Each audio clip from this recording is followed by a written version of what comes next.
So, good afternoon everyone. I'm Tom Turner. I'm the Regional Manager for KWS.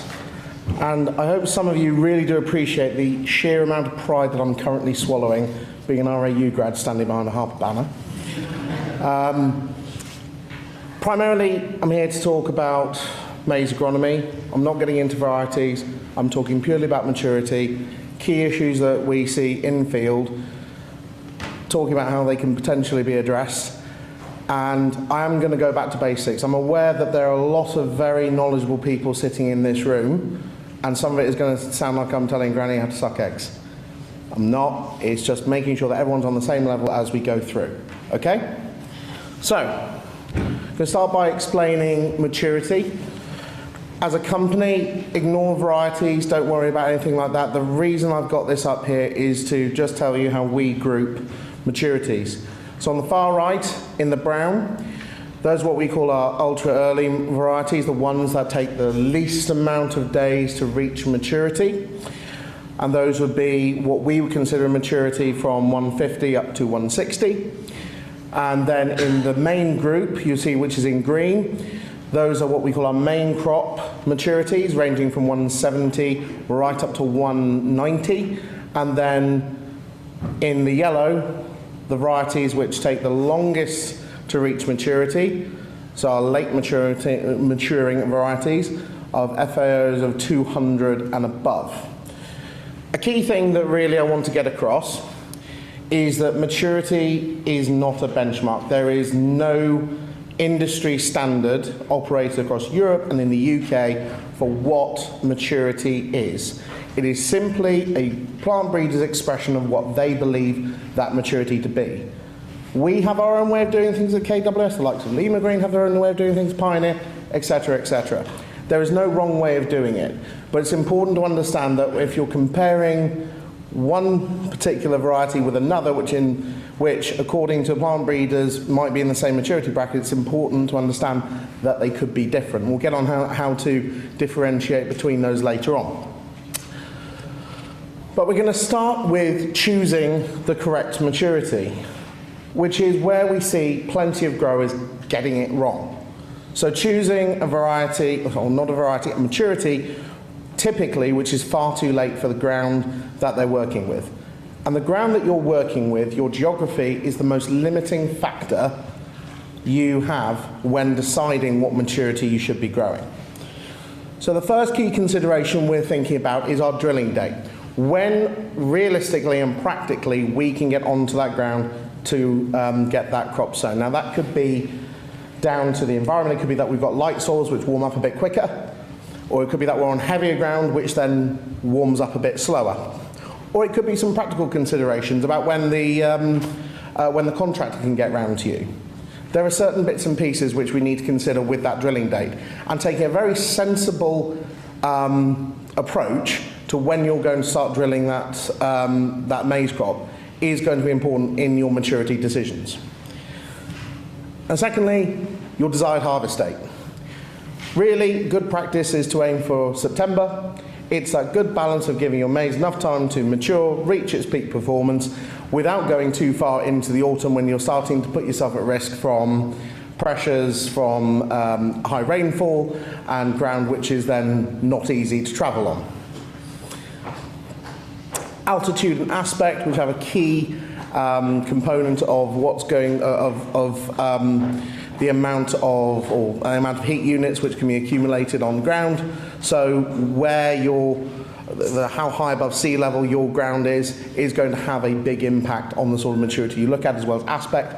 North and south facing aspects will have different challenges that you need to consider. And latitude, so the farther north you go up the country, typically the cooler it is, and the later it's going to take to mature. And then we talk a little bit about soil type and a little bit about drainage as well, and how different soil types are going to impact your decisions. So, starting with drilling date. If we have few days or fewer days to establish a crop, let's say we're working with particularly heavy ground, which you're not going to get on until mid-May to end of May, that means that you don't have many days for that crop to reach its maturity before September, which means that growing something which is quite late maturing is not going to work. You need to go for something which is going to be quite a bit earlier.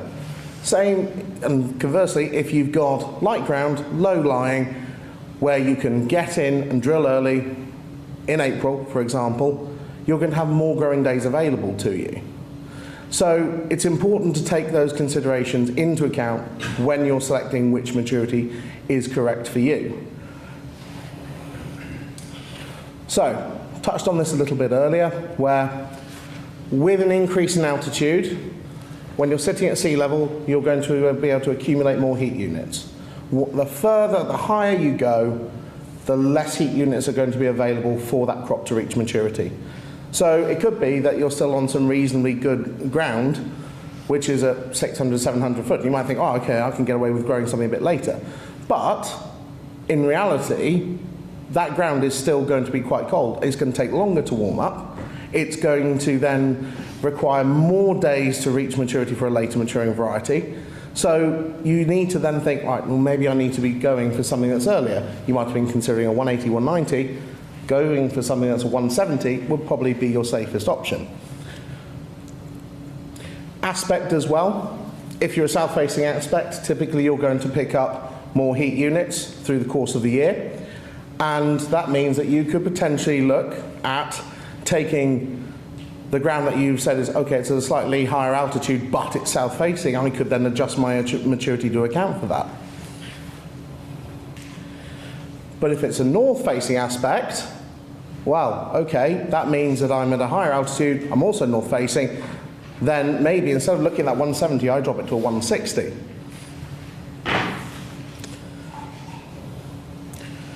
And then thinking about correct maturities. Down in Kent, so right over in the Far East, we can grow maturities of 240s to 280s quite comfortably.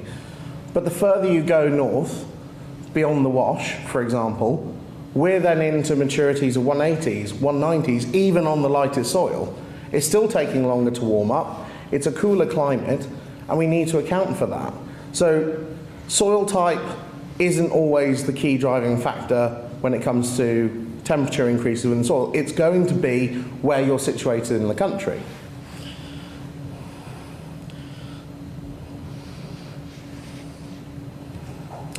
So, soil type plays a big part in selecting maturity, of course. So maize typically likes light, free-draining soils. It's a tropical plant. It's used to lighter soils. It's used to very warm climates. We are a maritime climate where maize has had to be hybridized. It's had to be bred genetically with flint genes, which bring cold tolerance into the mix, to grow here and mature and be successful. Really, maize would rather be sunning itself in Sicily. It's not a crop which is natural to be grown in the UK. But you can you can quite happily grow maize on heavier ground. But its preference is always lighter soils. Chalk soils typically reflect sunlight quite a bit, so even if you're getting the heat units available on that ground, it will still take a little bit longer to warm up. So most chalk ground, typically down near me on Salisbury Plain, we might not get the drill in the ground until the first to second week of May. And it's something to bear in mind because those soils can be quite tricky to manage. Heavy clay soils, typically in quite less favourable parts of the country. The problem here is that they take a lot longer to warm up. They typically sit wet for longer periods, and instead of thinking about a drill, an April drill date, you're talking about a May, which is then going to have a big impact on the maturity that you look at. Going for something which is too late is going to drive you back into a late autumn, potentially early winter harvest, which is not good for the crop. It's going to have a lot of its dry matters are going to be through the floor, the crop will have passed its maturity, and the performance of that crop in the clamp is going to be horrendous. So if you're sitting on heavy clay soils, adjusting maturity is going to be a key consideration for you. Something which is potentially overlooked is wind exposure.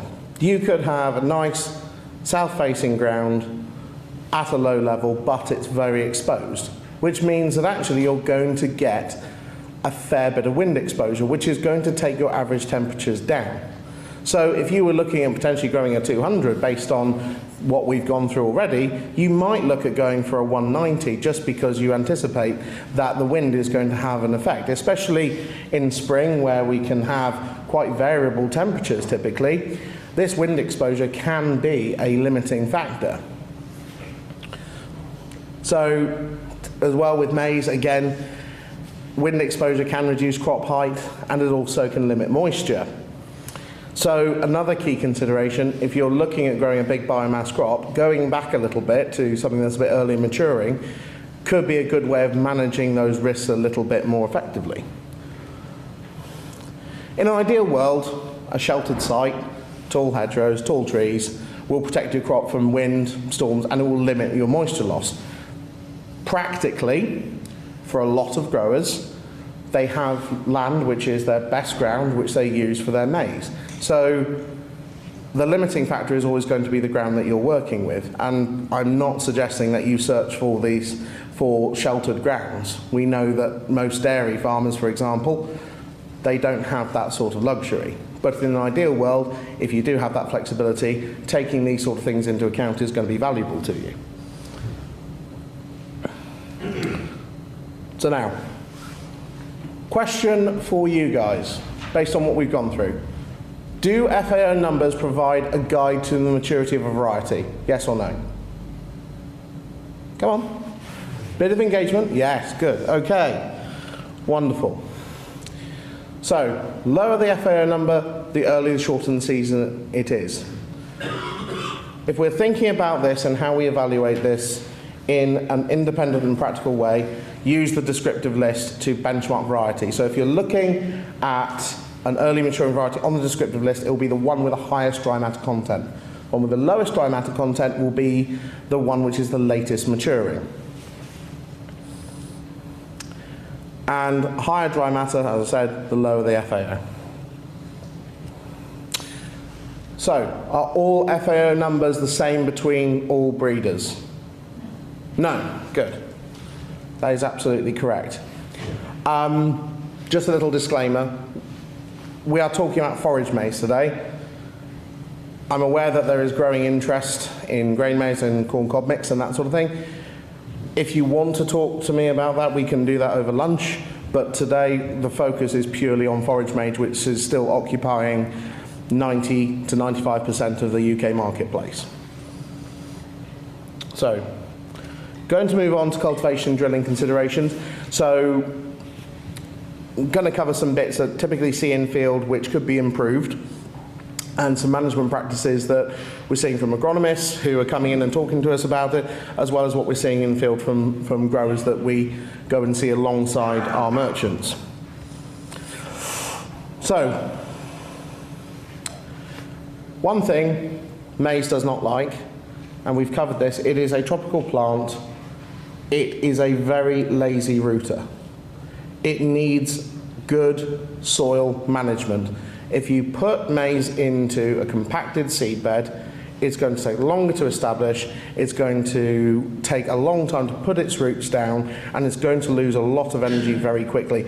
And seeing as maize puts up a lot of biomass before its roots really set down, creating a good environment for your maize is critical. I would say this doesn't mean that you need to routinely plough it, combi it, and power harrow it.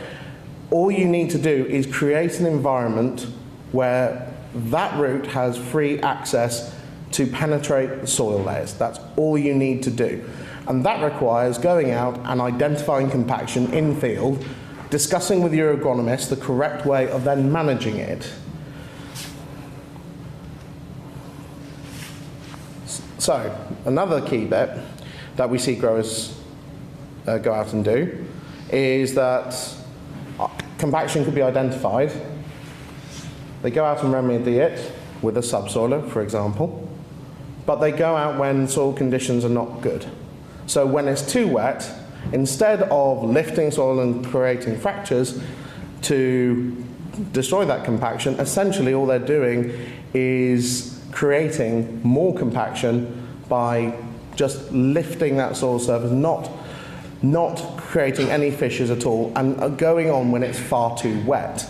So making sure that your soil is friable and you're going in the right conditions is going to help create this environment that you're looking for to have optimal root growth.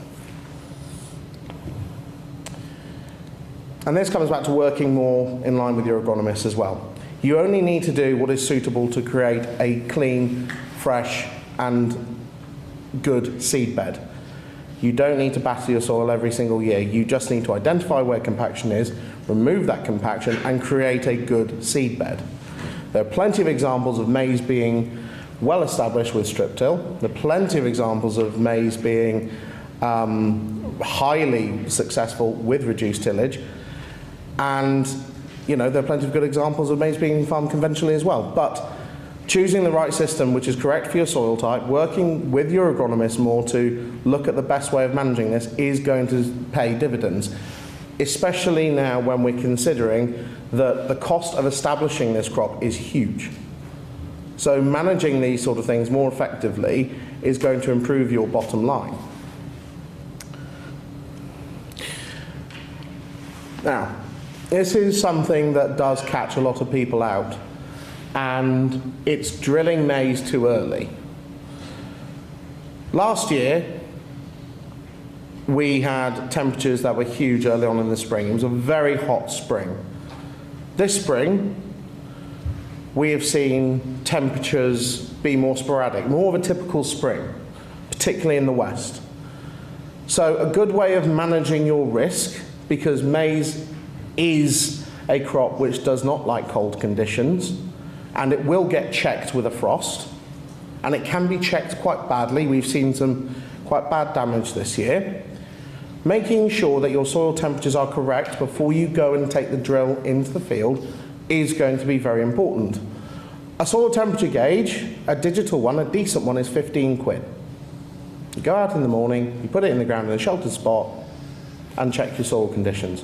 It doesn't take long, and it's a high value crop. So it's worth taking the time to make sure this is right to protect your crop and give it the best start possible. So on light soils, what we're looking for is 8 degrees for 4 consecutive days. Okay? On heavy soils, this is 12 degrees for 4 consecutive days. The reason we're saying this is that if you're getting consistent temperatures over that 4-day period, the risk of having that late frost is typically reduced. As we said, physical temperatures using a soil thermometer should be taken early morning. This is something that you can do very practically and very easily in field with not a lot of effort. There is generally some talk that goes in and around row spacings, a lot of which is anecdotal, truthfully.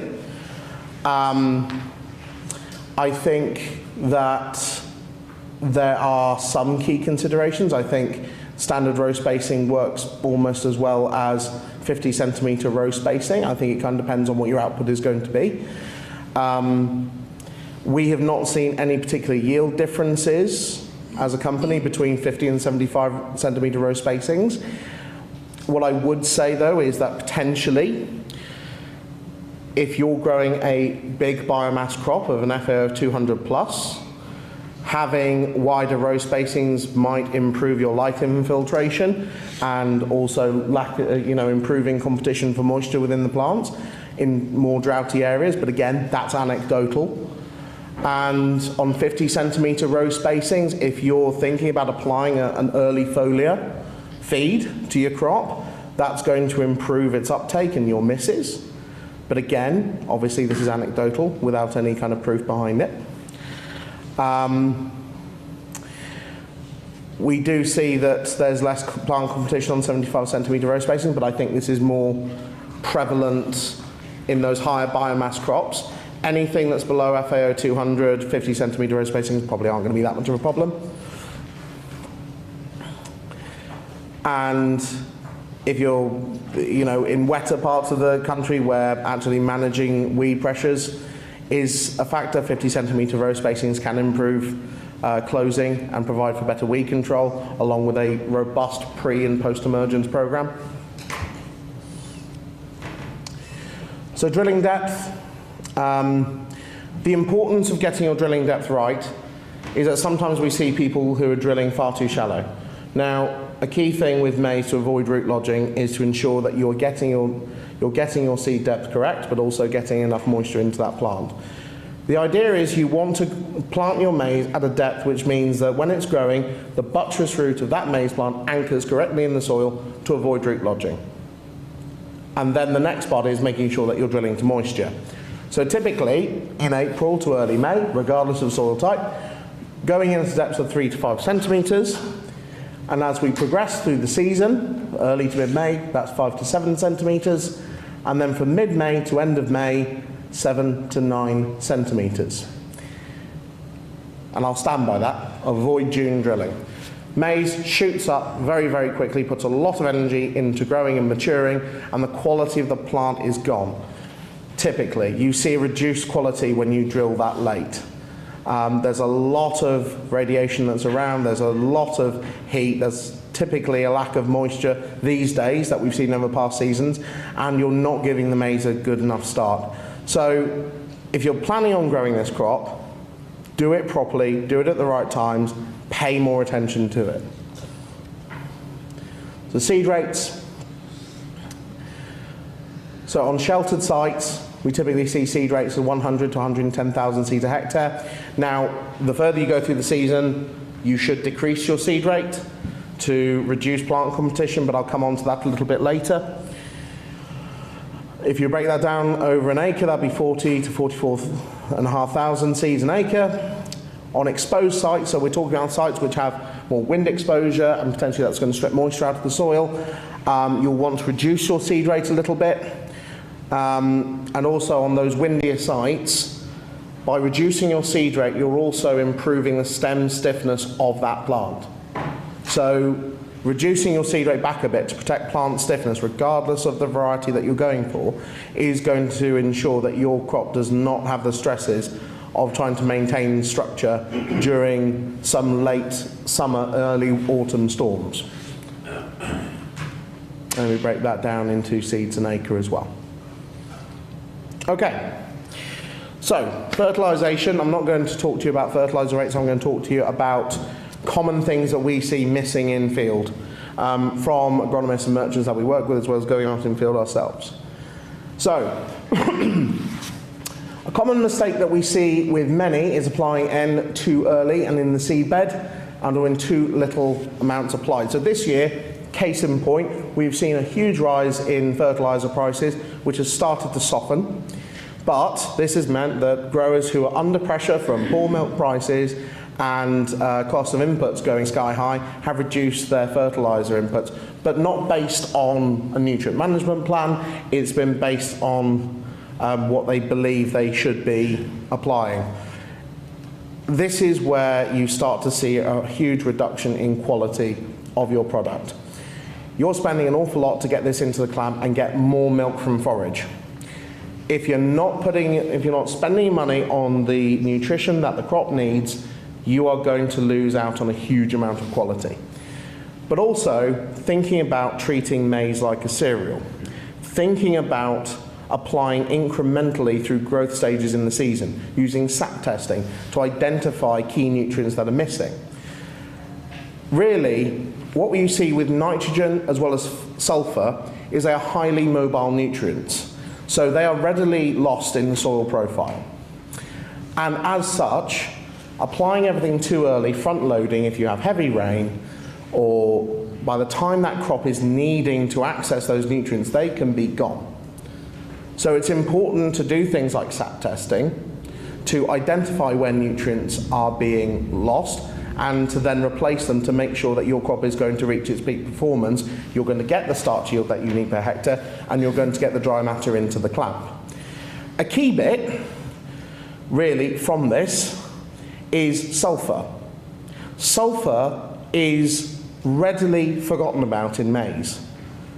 okay? And sulfur has a direct correlation with nitrogen uptake. If you don't have enough sulfur which is accessed in that plant, the synthesis from nitrogen to create proteins within that plant is going to be heavily reduced. So it doesn't matter how much nitrogen you apply, if it can't be taken up by the plant, it's wasted. So again, sap testing is going to identify where those nutrients are being missed, and then you can rectify them in field. Zinc is also something that we have seen typically being an issue in areas with a high history of manures and slurries. So typically in high P areas you see zinc getting locked up, but typically now a lot of people who are applying DAP downspout add zinc into that mix, so that plant is accessing that zinc now. I've seen a sap test today, or some sap test results today, and I really wish I'd added it to the slide, but also a key nutrient which seems to be missing is molybdenum. Again, molybdenum has a direct impact on nitrogen use efficiency, because if molybdenum is low, it's going to reduce the synthesis of nitrogen into the plant, because it's going to reduce the amount of proteins that are available. Key bit. Everything plays a part in maize. If we treat it more like a cereal, and we're very technical with our cereal crops, we will get the most out of this product. You'll get the most out of a plant breeder's product, you'll get the most in the clamp as well. So I've said sap testing. And the thing is that the other key bit of information which is being pushed by the likes of the Maize Growers Association, who've done incredibly good work reviewing nitrogen use efficiency, nitrogen uptake from foliar feeds, is that you can have a really good rapid uptake which can improve crop fill, which improves your starch yield per hectare, and you can demonstrate a really positive yield response. And typically responsiveness from maize nitrogen is anywhere between 120 to 150 kilograms. And more research is going into this to further develop RB209 at different maturity levels to see where maize responsiveness and the responsiveness curve is going to change with different maturities, with different dry matter and starch yields per ton. Okay, so just a little bit about pests and diseases. European corn borer is growing in its prevalence in the UK. This is driven by things like climate change. It has a small UK population. Historically, it's always been over in the east, in the most favourable parts of the country where it's warm for longer periods. It's the closest bit to the south of France that you can get in the UK, and a UK population has built up there. They routinely trap over there, but this population has moved west. We have had reports of it going into the likes of Wales. We see it quite a bit in Wiltshire. What I would say is that the damage in field is typically not horrific. I've seen one case where it has been very, very bad, but typically it's not a huge concern, and being very honest, by the time you actually see it in the field, it's really too late to do too much about it. A good way of kind of managing it is good stubble destruction to destroy populations over winter, good rotation, and there is chemistry available, so if you do want to talk to your agronomist about it, you can absolutely do that.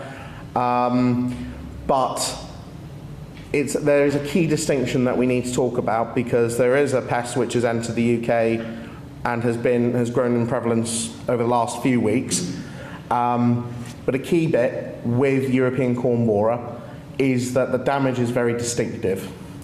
That shot hole in the side of the stem is where the larvae burrows into the side of the stem, and it eats the stem out from the inside, and it causes the plant to then lodge. Typically they do this quite high up in the plant, so normally it's either just below the cob or just above. They might go for the leaves a little bit, but typically their primary aim is to get into the stem. This is the one where we've seen more, we've seen a lot of hubbub about. This is beet armyworm, and there was a lot of concerns that it was fall armyworm. Fall armyworm is a notifiable pest, so if you do suspect that fall armyworm is in your crop, you really need to speak to AFA. The beet armyworm, there have been confirmed cases across the south coast. Again, this is driven by climate change, because we haven't seen this really before, especially in such numbers. And they essentially eat the leaves. There was a lot of concern that this was European corn borer, and people were spraying for it, but actually, this is a leaf miner. They go after the leaves, and that is their sole goal.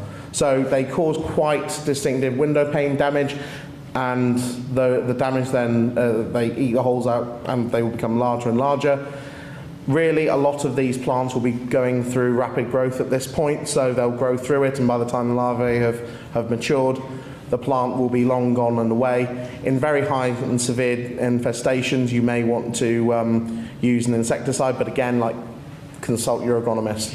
Make sure that you're identifying the pest correctly, and speak to your agronomist about remedial treatments. So disease, the key one, particularly in the west of or the southwest of the UK, and also in the west, depending on the year that you're having, can be eye spot. Cool, damp conditions will push it. Poor trash management will push it. What I would say is typically when we start to see this coming in, it's too late before you can really do too much about it, and the plant is already not far off being matured. A good thing to do with this is to select varieties which have a high tolerance to eye spot. The descriptive list has breakdown per variety, so you can go on and have a look at that. Plenty of brand breeders and most modern maize hybrids have very good resistance to eye spot. There is chemistry available, but I'd speak to your agronomist about that. But again, if you can have a broad rotation and good trash management, it's going to be a good way of managing this. Smut. You'll see smut a little bit in fields which typically have had maize repeatedly year after year after year. It does introduce mycotoxins into your clamp, but typically you're not seeing too much, even in high pressure scenarios, and it won't be enough to impact the clamp too much. Northern leaf blight, not too prevalent. Areas which are warm, humid are most susceptible. Managed through rotation, stubble destruction and incorporation, and there are spray treatments available. But compared to eye spot, you do not see northern corn leaf blight anywhere near as much. Okay. Common argument that agronomists tend to have with growers is over application and pre and post emergence. We've got to come back to the point that maize is a very, very uncompetitive plant and lazy rooter in its early growth. It's not the playground bully, so it needs to be looked after a bit. If you apply good pre-emergence, that is setting yourself up for success, because if you then don't apply pre-emergence and it goes wet, for example, as it has over parts of the west this year, and you have a delayed application of your post-emergence, weeds can quite easily get away from maize in its early growth, and there's nothing you can do about it. All the effort that you've spent on buying the seed, establishing that crop, has then gone to waste. So, in every case, really do consider applying a robust pre- and post-emergence strategy. So, post-emergence can be made safely depending on farmers' contractors' equipment up to 6 to 8 leaf stage, and plenty of products will depend on localised weed pressures, so consult your agronomist. So, I'm going to just talk a little bit about harvest and beyond. There are 2 factors to consider for forage maize maturity. The first thing you should do is go out into the field and you look at cob maturity. Not just one cob, look at a few cobs in different parts of the field. Anybody who's walking maize crops, not just looking over the gateway, will understand that in different parts of the field which have had A, more light, B, a change in soil type, there is going to be a difference in that maturity. So selecting cobs, making sure that they are right, so you're looking for the hard dough stage, which if you're wanting to have a look on a maize kernel, you want to see that the little fingernail, as we call it, is about 50% of the way up the kernel. And that's then roughly about the right stage. Some of us chew on it as well. If you wish, you can do that as well. But then, once the cob is ready, that doesn't necessarily mean that the stem or the stover is ready to be harvested. Okay? You can have a ripe cob, but your stover could still be 25 to 30% dry matter. And if you're introducing wet maize into your clamp, you're not just losing out on performance of that clamp. You're essentially creating a lot of problems for yourself long term, because the effluent which can be lost in that clamp from cutting maize too wet is a high biochemical oxidizing agent. And the reason that's important is because if that's lost to the environment, yes, you're losing quality in the clamp because you cut it too early, but you're also creating an environmental hazard. It is the second highest biochemical oxidizing agent on the list next to raw milk. Okay? So when that's lost into the environment, it causes something called eutrophication, which is the enrichment of the environment from phosphates and nitrates. This is something that the likes of the EA and DEFRA are going to clamp down on. So making sure that you are cutting your maize at least roughly at the right dry matter is going to improve your clamp, is going to make sure that what you're feeding out is better in quality, but you're also going to reduce having fines. Okay? So a really good way of practically doing it in field. Now, you could go through a process of kind of drying it down in a microwave and all that sort of thing and be very technical about it. But being very realistic, on farm, not many people are going to do that or have the time to do it. So, a really good way is to go into the field, pull out some plants, identify where your rough cutting height is going to be, crack it over your leg, and twist. If it's running water out of if water is running out of that plant, it's far too wet. If it's just dripping a little bit, you're probably in that 30 to 35% dry matter mark. Is it scientific? No. Is it something that you can do in field and roughly get it right? Yes. And if you're doing that across a few plants, across the field, you're getting a very good idea of where that's sitting. Okay?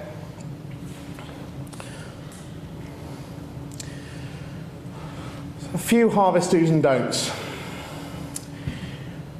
Really, and this is being incentivized, we've seen this being incentivized by DEFRA through sustainable farming incentives and also historic countryside stewardship options as well. But making sure that you are covering your soil after your maize harvest is going to not only improve soil structure, which is very important for workability the next year, but it also means that you're going to hold on to more nutrients. So nitrates and phosphates, which can be lost over the winter, can be protected and held in the soil if you provide that if you put a cover crop in or a cash crop in following your maize. So, coming back to the point of making sure that you're selecting the right maturity for the ground you're working with to harvest this in September, giving you enough flexibility to then get a cover crop in behind it or a cash crop in behind it, is going to pay dividends. Okay?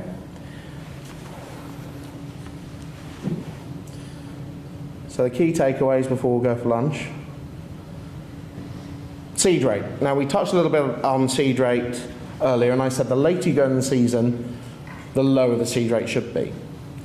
A good way of kind of manipulating the maturity of your maize a bit and giving yourself a bit more flexibility in terms of your harvest date.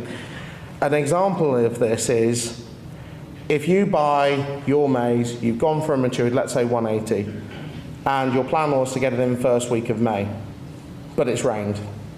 So now you're moving into the second week of May, but that's then going to push your harvest window back. What you can do is reduce your seed rate. Doesn't have to be too much, 2,000, 4,000 seeds a hectare, to then improve the maturity of that crop, as in it will essentially become earlier. You can then make sure that you're not going to be harvesting that too late. Okay? So it's a little thing that you can do in field which can help you achieve your harvest timing. And this gives a lot of people flexibility to manipulate when their harvest timing is. With a cereal, in high pressure scenarios, we take the seed rate up. With maize, it's completely the opposite way around. In high stress situations, we knock the seed rate back. I'll come back to it again and again, is that the limiting factor is your ground. So don't start with variety. Never start with variety.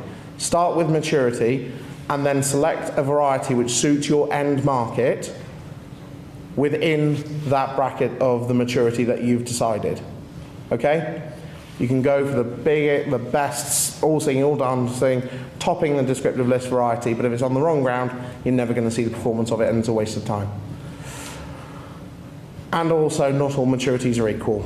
Benchmark varieties on the descriptive list to give yourself the best chance of making sure that what you're looking for in field matches the variety that you're talking about and deciding on. And the best way of benchmarking all breeders together is on the descriptive list. There is no better way than doing it. Okay? Well, there we go. Any questions? Thank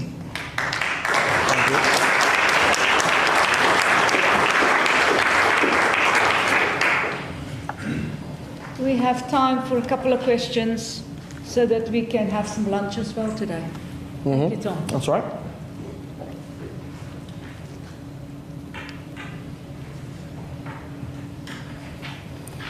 Simple question. What does FAO stand for? Food and Agriculture Organisation.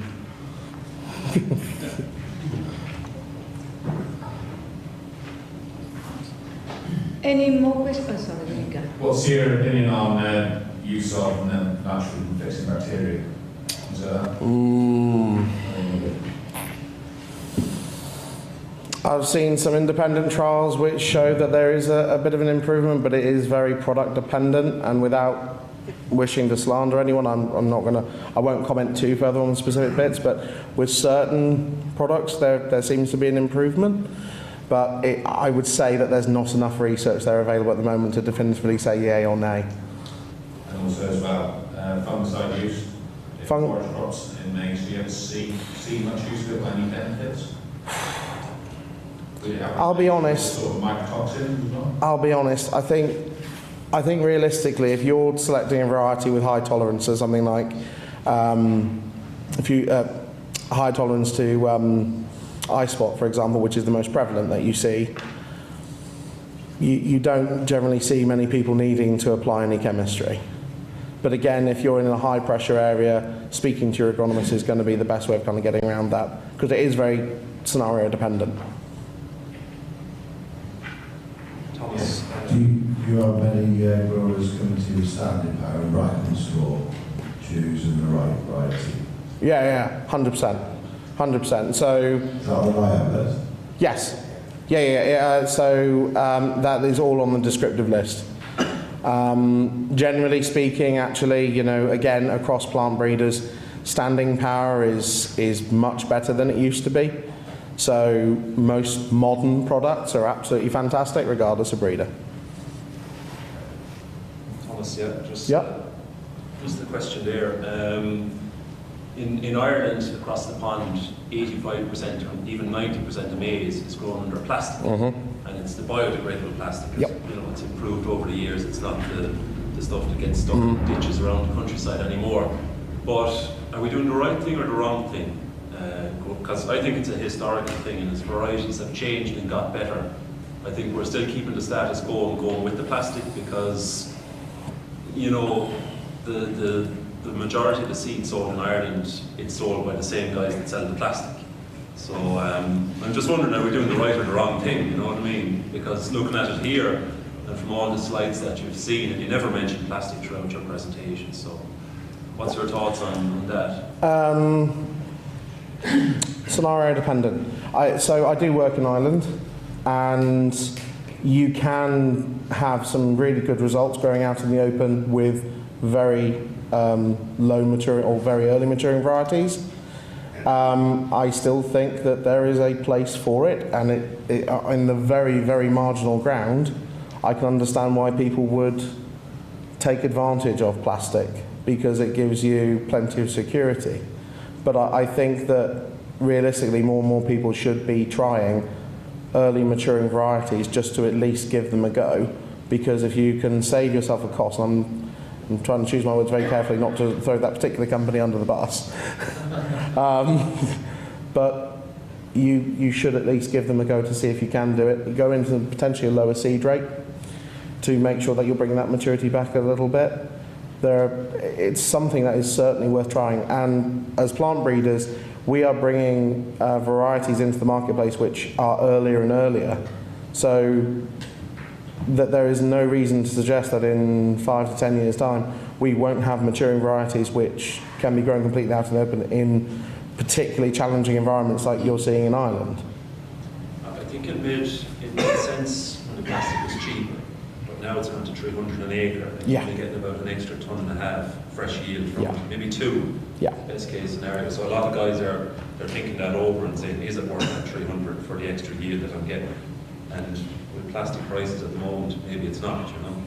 It's an expensive crop to grow, especially under those sort of environments. So my best advice would be is to try some early maturing varieties, and just being aware, actually, just a point of note, on the descriptive list, you'll see that varieties that are cut at around that 40% dry matter, they have potentially what you consider very low dry matter yields per hectare. But that's because they're cut far too dry. If they were cut at the optimal dry matter, you would see those, the dry matter tons go up quite considerably. So the discrepancy between the very early maturing varieties and actually some of the later maturing varieties is getting less and less. Cool. We're going to break for lunch now. Just one quick question. Could you ever think about putting too much now? How much can it take? What effect would it have at maturity and obviously harvest date? Sorry, can you say that again, please? There's a cough doing it. No, sorry. The level of nitrogen you can put on a crop wouldn't be too much you could put on, you know what I mean? Is it crucial that you don't go over that for maturity or harvest date or whatever? Because we put all the farm out in urine, and we put chicken muck on, and then we'll top up with nitrogen as we think is appropriate. But the level of nitrogen that's in the ground could be way above what's needed. That's how we live, or how we do the right thing. That is going to be highly dependent on. You're saying you're putting on quite a bit. Wait, don't say it because you're on camera. You can apply far too much nitrogen. What you can do is then push the crop maturity back, which means that you're then going later and later with it, and you're not going to see the yield response from that crop. Typically anywhere between 120 to 150 kilograms of nitrogen is fine, but that is based on soil nitrogen availability in the soil. The thing about applying organic matter as well is it's highly dependent on how much moisture is going to be in the soil, and then how warm it is, as to how much nitrogen is then going to become available to the crop at certain points. I think realistically, if you're going to sap test that crop at its key growing points, you're going to see where that loss is and then be able to adjust it. That's the best thing that you can do to kind of manage your nitrogen use and your sulfur use. And there's some very interesting information that's in the room if you go searching for it, which I would highly advise that you have a look at, because all of that will then kind of bring forward how much work you should be going into with your nutrition use on your maize. Also pH as well as physical. Absolutely. Absolutely. Whoever said that. I pointed in a vague direction. Okay. What's your views on up in seed rate? We've gone from 45,000 seeds to the acres to 50,000. We did it last year and we've done it again this year. You'll see more dry matter, you'll see less starch yield per hectare. And it'll take a little bit longer to mature.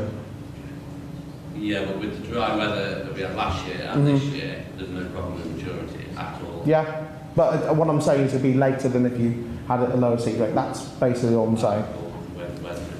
But it's warmer now than it would have been 2 years ago. So yeah, you won't be seeing that discrepancy that you would have by going a higher seed rate in a year where it was typically a normal year. But yeah, you'll typically see more dry matter and less cob yield because you're increasing that competition. Plant has less light infiltration, it's fighting more for nutrients and for moisture, and you're essentially putting it under a bit more stress. So you might get taller plants because they're fighting for light, but you'll see that you'll get less starch yield per hectare out of it. It depends on what your goals are. Soil type. Yeah, soil type as well, yeah. Okay. I'm sure Tom will be available for some chats over lunch. So we will come back for lunch for after 2. That's okay? Yes?